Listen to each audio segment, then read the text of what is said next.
Assalamualaikum warahmatullahi wabarakatuh. Perkenalkan, kami dari kelompok 20 mata kuliah Strategi Pembelajaran Pendidikan Non-Formal. Di sini kami akan membahas mengenai teknik pembelajaran. Adapun anggota dari kelompok 20, yang pertama ada Aulia Pinandira, ada Ririn Rahmeta Firmansyah, ada Silva Selviatur Rohmah, dan ada Pinanti Julia. Yang pertama, kita akan membahas mengenai definisi dari teknik pembelajaran.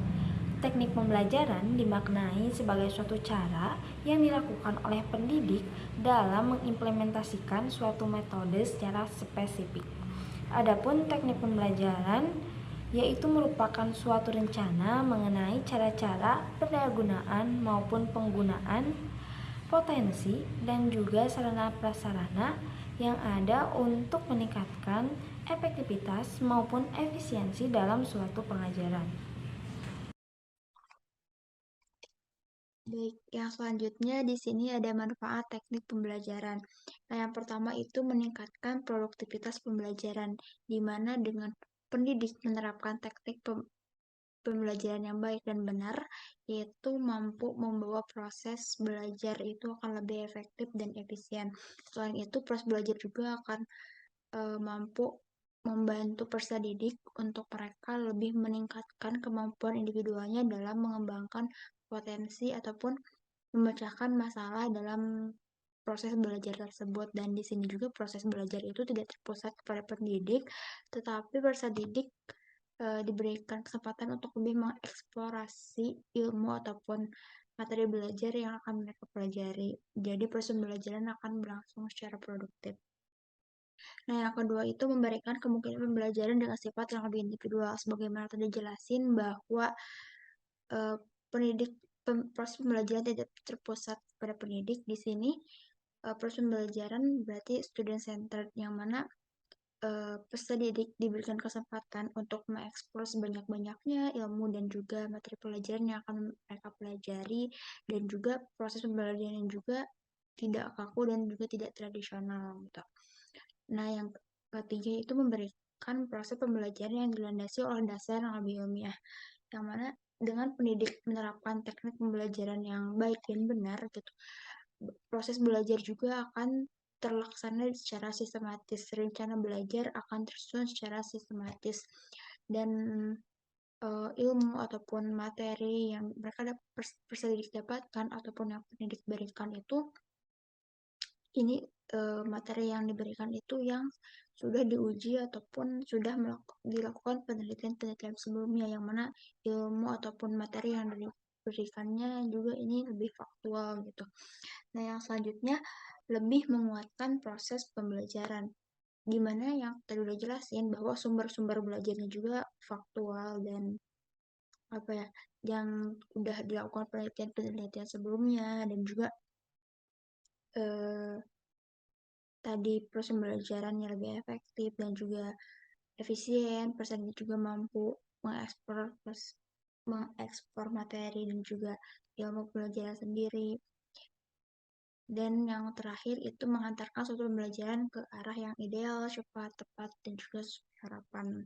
Sesuai yang udah jelasin dari poin 1 sampai ke 4, penerapan teknik pembelajaran yang baik dan benar itu akan membawa proses belajar yang lebih efektif dan efisien dengan segala benefit-benefit yang diterima oleh peserta didik, dan juga akan mampu membawa proses belajarnya itu mencapai tujuan sesuai dengan yang diharapkan. Demikian, boleh dilanjutkan oleh teman berikutnya. Terima kasih.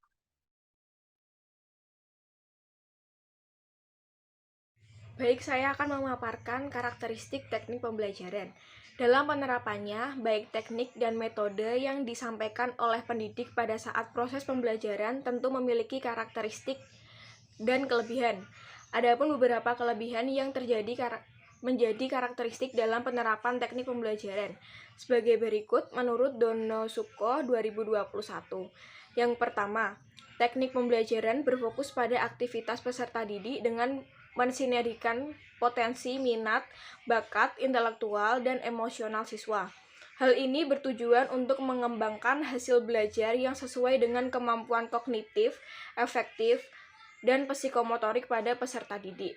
Yang kedua, proses pembelajaran dilakukan dengan student-centered atau berfokus pada peserta didik. Yang ketiga, pendidik bukan sebagai pusat belajar, tetapi sebagai fasilitator dalam memanfaatkan sumber belajar.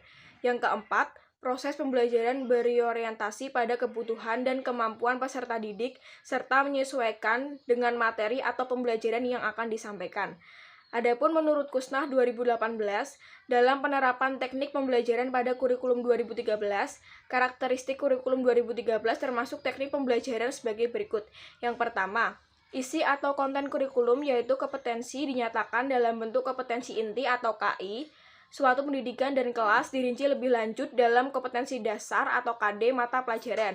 Yang kedua, silabus dikembangkan sebagai rancangan belajar untuk satu tema atau SD. Dalam silabus tercantum seluruh KD untuk tema atau mata pelajaran di kelas tersebut. Yang ketiga, rencana pelaksanaan pembelajaran atau RPP dikembangkan dari setiap KD yang untuk mata pelajaran di kelas tersebut. Yang keempat, proses pembelajaran kurikulum 2013 terdiri atas pembelajaran intrakurikuler dan pembelajaran ekstrakurikuler. Pembelajaran intrakurikuler adalah proses pembelajaran yang berkenaan dengan mata pelajaran dalam struktur kurikulum dan dilakukan di kelas, sekolah, dan masyarakat. Pembelajaran didasarkan pada prinsip berikut. Yang pertama, proses pembelajaran intrakurikuler. Proses pembelajaran di SD atau MI berdasarkan tema, sedangkan di SMP atau MTS, SMA atau MA, dan SMK atau MAK berdasarkan rencana pelaksanaan pembelajaran yang dikembangkan oleh guru. Yang kedua, proses pembelajaran didasarkan atas prinsip pembelajaran siswa aktif untuk menguasai kompetensi dasar dan kompetensi inti pada tingkat memuaskan.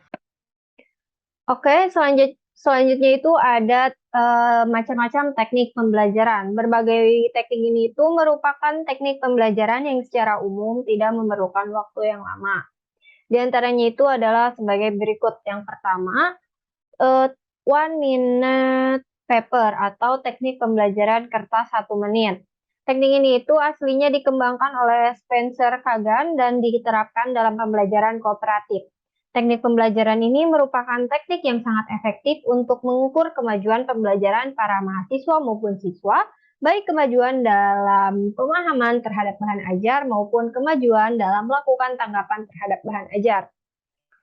Lalu yang kedua ada respond to demonstration atau teknik pembelajaran tanggapan terhadap demonstrasi.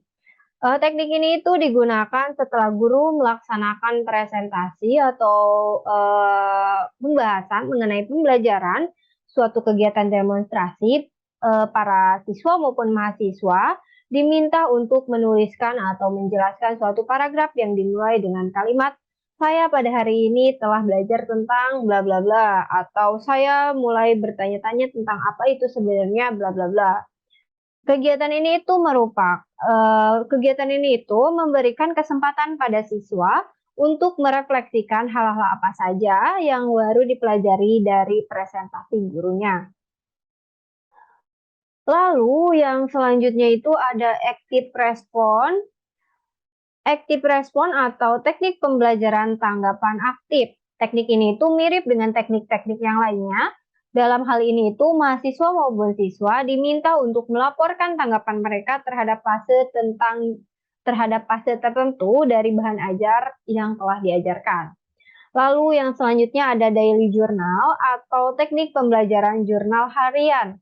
Teknik ini tuh memiliki manfaat yang lebih luas dibandingkan dengan teknik yang lainnya. Pembelajaran dengan jurnal atau journaling ini adalah suatu praktik penulisan atau catatan pada sebuah kertas atau halaman dari suatu buku jurnal tentang kumpulan pemikiran, pemahaman, dan penjelasan tentang suatu gagasan atau konsep.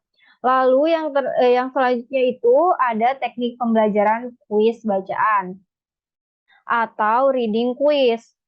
Teknik ini itu merupakan teknik yang memungkinkan guru untuk dalam arti kasarnya itu memaksa siswa maupun mahasiswa membaca bahan-bahan ajar berupa teks maupun buku bacaan. Dalam teknik ini, guru mengajukan sejumlah pertanyaan dalam serangkaian kuis bacaan dengan maksud memberikan panduan terhadap siswa tentang butir-butir penting bahan ajar yang harus diamati dan ditelaah secara cermat.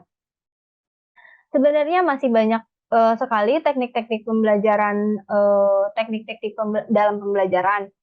Tapi di sini saya hanya menjelaskan 5 teknik saja.